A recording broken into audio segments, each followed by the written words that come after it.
বর্ষায় দার্জিলিং ভ্রমণের শেষ পর্বে আজকে আমি আপনাদের সাথে পরিচয় করাবো প্রায় ৫ থেকে ৭টি হোটেলের, যেগুলি বেশ প্রিমিয়াম ক্যাটাগরির, কিন্তু ঘরে বসেই অনেকগুলি থেকেই কাঞ্চনজঙ্ঘা খুব সুন্দর দেখা যায়। যদি আপনাদের বাজেট নিয়ে কোনো সমস্যা না থাকে তাহলে এইসব হোটেলে থাকতে পারেন। এছাড়া রয়েছে কিছু মোটামুটি রেঞ্জের হোটেলও, এবং প্রত্যেকটি ম্যালের চারপাশে আর ফ্ল্যাট রাস্তায় ম্যাল থেকে অবস্থিত। এছাড়াও আমরা যাব চক বাজারে, সেখানে লোকাল বাজারে কিভাবে শপিং করে দার্জিলিং থেকে কম খরচে জিনিসপত্র নিয়ে আসতে পারেন সেই বাজারেরও পরিচিতি করাবো, যা ম্যাল বাজার বা মহাকাল মার্কেটের থেকে অনেকটাই সস্তায় পাওয়া যাবে। এছাড়াও এখানে কেন বর্ষায় ঘুরতে আসলে আপনাদের অনেক দিক থেকে ভালো হবে সে সম্পর্কেও তথ্য দেব। আর আমরা রাতে কোথায় খেলাম, কীভাবে বাড়ি ফিরলাম, সেই সকল তথ্য নিয়েই থাকছে এই ব্লগ। তাহলে চলুন আমাদের সাথে আজকের ব্লগ শুরু করা যাক। মহাকাল মন্দির দর্শনের পর আমরা নিচে নেমে তার পিছন দিকের রাস্তা দিয়ে অবজারভেটরি ভিউ পয়েন্টের দিকে চলতে চলতে দেখতে পেলাম কিছু সুন্দর সুন্দর পাখি। বৃষ্টি তখনও চলছিল, কিছু মানুষ বসেছিল এদিকে ওদিকে অবজারভেটরি ভিউ পয়েন্টের আশেপাশে।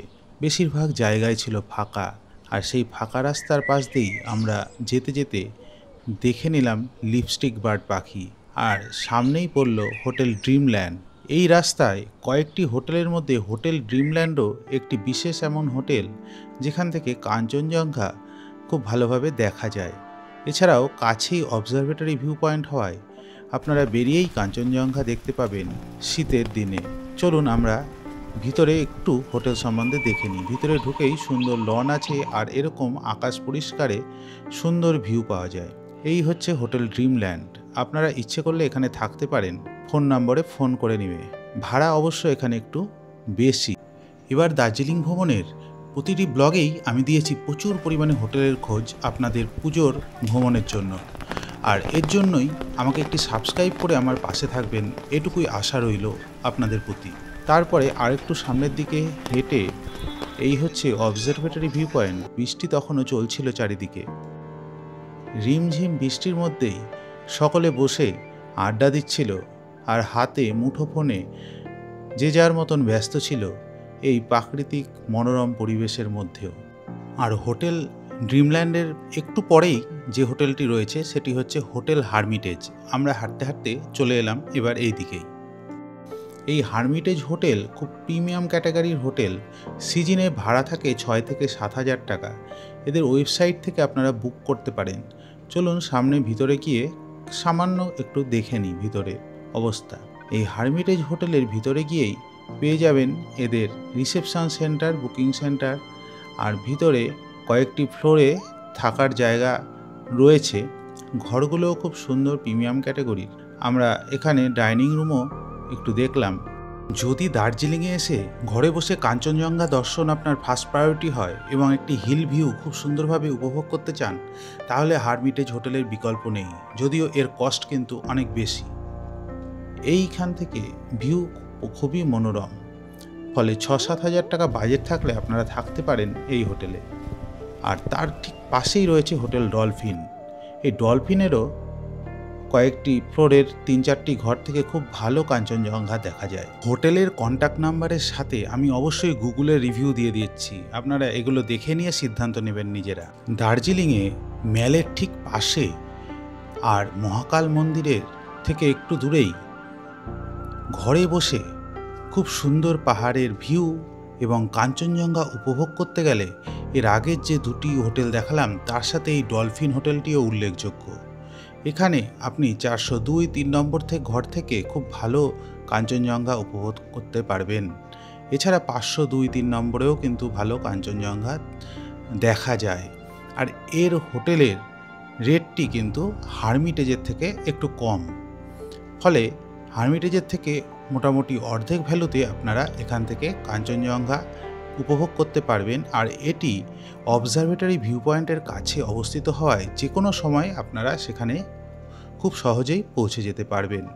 বাড়ি থেকে বয়স্ক মানুষ আসলে এই জায়গাটি খুবই ভালো, কারণ ম্যালেও সমান্তরালভাবে যাওয়া যায়, আবার এখানে খুব সমান্তরালভাবে হোটেলেও পৌঁছানো যায় গাড়ি থেকে নেমে। কাঞ্চনজঙ্ঘা ভিউ পয়েন্টের কাছে অ্যাক্সেস করার সুবিধা। এখানে একদম ট্যাক্সি হোটেল পর্যন্ত চলে আসবে।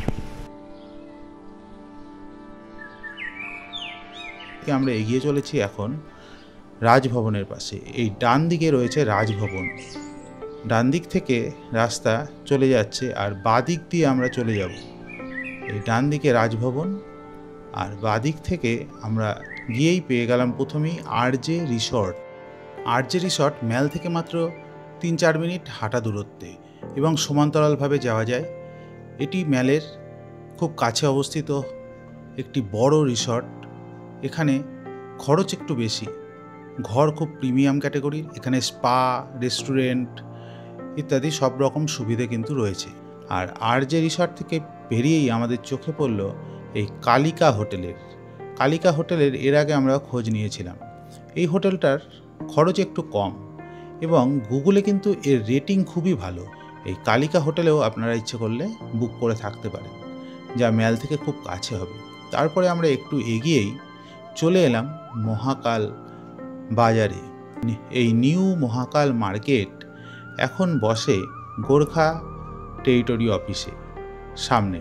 বর্ষাতে বেশিরভাগ স্টলই ছিল বন্ধ। আমরা সামান্য একটু ঘুরে এই নিউ মহাকাল মার্কেট দেখে নিলাম আর তারপর আবার সামনে এগিয়ে যেতে যেতেই দেখতে পেলাম হোটেল অ্যালিস ভিলা। এই হোটেলটি অনেক পুরনো এবং হোটেলটি বেশ সুন্দর। এই হোটেলটি এছাড়াও কাদের জন্য ভালো জানেন? এই হোটেলে কিন্তু গ্যারেজ আছে। আপনার ইচ্ছে করলে এখানে পার্কিং করতে পারবেন। এই সামনেই রাখা যায় 2-3টি গাড়ি। হোটেল অ্যালিস ভিলার পর আমরা সামনে এগিয়ে সোজা হাঁটতে হাঁটতে চলে এলাম চক বাজারের সামনে। চক বাজারে এসে এই ব্যাগের দোকান, এখান থেকে সোজা বেরিয়ে এই রাস্তাটা ডান দিকে যায় চক বাজার ট্যাক্সি স্ট্যান্ড। আমরা ডান দিকে না গিয়ে সোজা চলে গেলাম চক বাজার আসল লোকাল মার্কেটের ভেতরে। এই লোকাল মার্কেটের ভিতরে চক বাজারে সব কিছু পাওয়া যায়।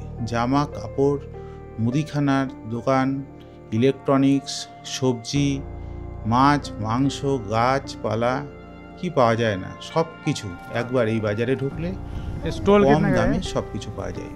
এখান থেকে আমরা খুঁজে নিলাম একটি সোয়েটার এবং শলের দোকান। আর ইয়ে 250 वाला और ये वाला महंगा पड़ेगा 400, ये 150, ये इसका ज़्यादा है। ये सर दिखाइए कैसा।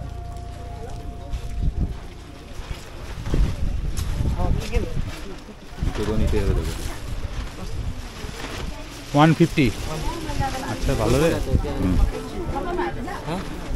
क्या नाम? अच्छा है, दूर थोड़ा कम होगा। फिक्स्ड। हाँ फिक्स्ड सारे फिक्स रेट है। 3 लेंगे वही नाम पड़ेगा ना। हमसे तो दर्जन ले जाता है इधर। 150 है इसका लास्ट प्राइस। ये दे दीजिए मुझे। इस रेंज में और क्या स्टॉल मिलेगा? ये क्या है? चूड़ीदार है। ये क्या है? कुर्ती। कुर्ती कैसा, कितने दाम का है ये प्राइस? ये 250। 250। और क्या है ऐसा? सेट में मिलेगा। ये एल या एक्सएल? ये एल साइज है। ऐसा ही। आपका नाम क्या है? हमारा शिवान तामंग। शिवान तामंग तमाम। ठीक। बहुत साइड है इधर पे 150। क्वालिटी भी अच्छा है। ये भी दे दीजिए। उसमें डाल दे क्या? ये सारे 150 का। हाँ उसमें डाल दे ये भी। हाँ दे डाल दीजिए। फोन पे है ना? चौक बाजार है ना पूरा? हाँ चौक बाजार।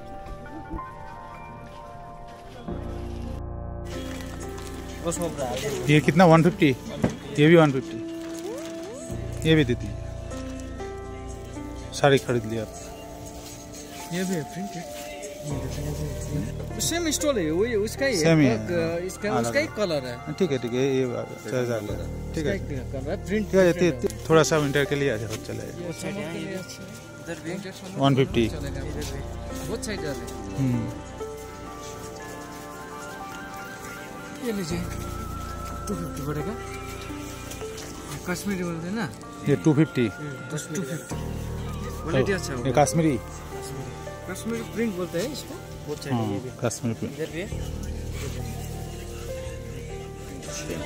एक ये भी आएगा सॉफ्टनेस में आपको ये कितना? 250। सॉफ्टनेस में आपको ये एक ये होगा, एक ये होगा, एक ये होगा, एक ये होगा। ये दो दिखाइए। ये दोनों ये नहीं ये नहीं।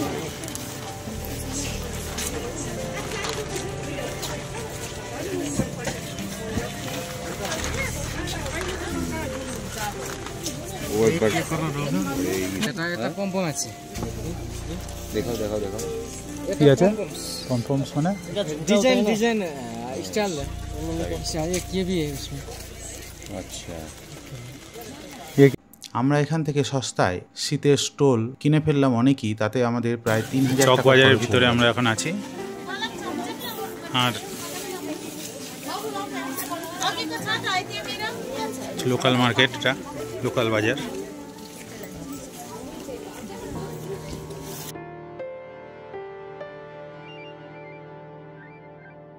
এরপর আমরা আরেকটু সামনে এগিয়েই দেখতে পেলাম সারি সারি অনেকগুলোই মিষ্টির দোকান, যা বাঙালির খুবই প্রিয়।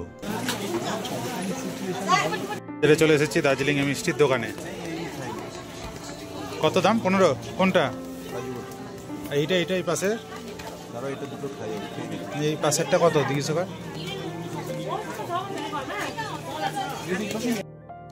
এরপর এখান থেকে আমরা আস্তে আস্তে বাদিকের রাস্তা ধরে সিঁড়ি দিয়ে উঠে আরও কিছুটা হেঁটে তাজ হোটেলের পাশ দিয়ে এসে পৌঁছলাম এই ম্যালের সামনে, ক্যাভেন্টার্সের সামনে, যেখানে দার্জিলিং এলেই ট্যাক্সি প্রথমে নামিয়ে দেয়। এখানে রয়েছে আরও দুটি হোটেল, ডেকলিং এবং হোটেল লুনার, হোটেল ডেকেলিং এবং হোটেল লুনার। এছাড়া এই আশেপাশে আরও অনেকগুলি হোটেল রয়েছে এবং এখানে রয়েছে ট্যাক্সি স্ট্যান্ডও।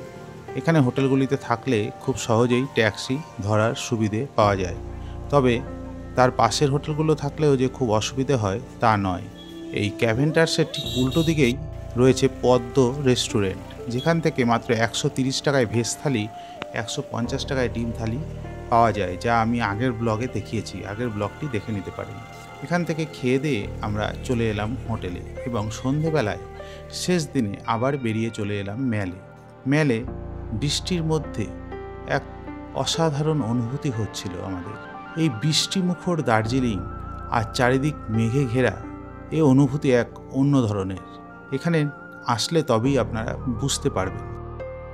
গুড ইভিনিং বন্ধুরা, শুরু করছি আজকে বর্ষার ভ্রমণের শেষ দিনের সন্ধ্যে কিছু কথা দিয়ে। এখন মেলে অফ সিজন চলছে পুরোদমে, ট্যুরিস্টদের ভিড় খুবই কম, হোটেলে একটা দুটো ট্যুরিস্ট থাকছে আর রেটও খুব কমে পাওয়া যাচ্ছে। তা এই সময় আসতে পারেন দার্জিলিংয়ে, হয়তো কাঞ্চনজঙ্ঘা দেখতে পাবেন না, কিন্তু বৃষ্টিকে এনজয় করতে পারবেন আর ঠান্ডাও খুব বেশি লাগবে না এখন। 1 নম্বর।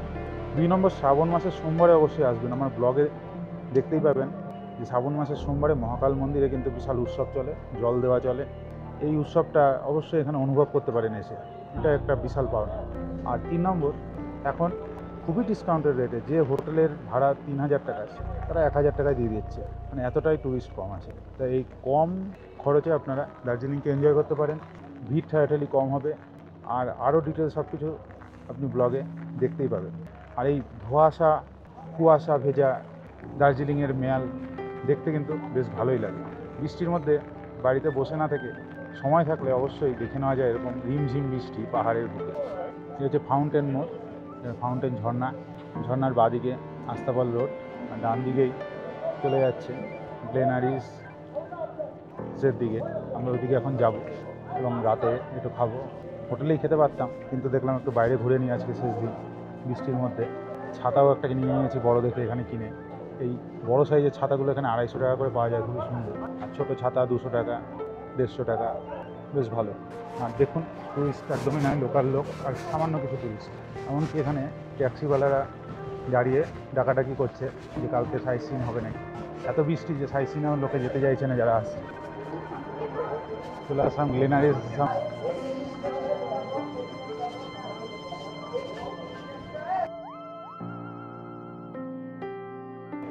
আমরা এখন ঢুকবো হাস্টি টেস্টি পিওর ভেজ রেস্টুরেন্টে এবং খেয়ে দেখবো এখানকার খাবার কেমন।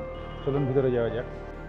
হ্যাস্টি টেস্টি এই রেস্টুরেন্টটি পুরোপুরি ভেজ রেস্টুরেন্ট। এটি ক্যাভেন্টাস এবং গ্লেনারিজের মাঝামাঝি অবস্থিত।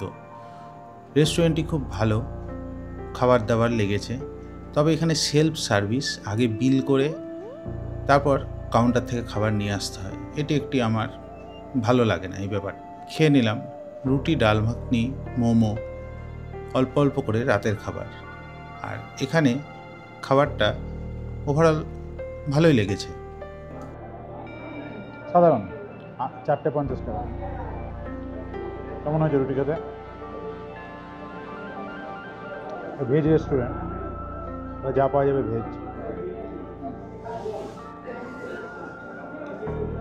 Good morning. আজ দার্জিলিংয়ের শেষ দিন এবং বাড়ি ফেরার দিন। আমরা হোটেল থেকে চেক আউট করে হেঁটে চললাম ম্যাল রোড থেকে গ্লেনারিজ এবং তারপরে ক্যাভেন্টাসের দিকে, কারণ ওখানেই পাওয়া যাবে শেয়ার ট্যাক্সি। শেয়ার ট্যাক্সি ধরার জন্য আমরা ক্যাভেন্টাসের সামনে দিয়ে সকলে বাড়ি যাচ্ছে। আমরা ক্যাভেন্টাসের সামনে এখন দাঁড়িয়ে আছি বাড়ি যাওয়ার শেয়ার ট্যাক্সি ধরার জন্য। এখান থেকে শেয়ার ট্যাক্সিগুলো পাওয়া যায়। এখান থেকে আমরা শেয়ার ট্যাক্সি ধরবো, ভিড় কম, তাহলে শেয়ার ট্যাক্সি পাওয়া যায় নাকি দেখি। शेयर टैक्सी है? किधर जाएगा? एनजीपी कितना? 300। पीछे ना है, सामने है। পাহাড়ের গা বেয়ে বেয়ে আবার আস্তে আস্তে আমরা নেমে চললাম নিচের দিকে এবং সঠিক সময়ে 12টার মধ্যেই পৌঁছে গেলাম এনজিপিতে। এনজিপি স্টেশনে নেমে হোটেলে খাওয়া দাওয়া করে ফেরার জন্য তৈরি হলাম তিস্তা তোরসা এক্সপ্রেস ধরে। আজকের মতো ব্লগ এখানেই শেষ। আপনারা ভালো থাকবেন, সুস্থ থাকবেন।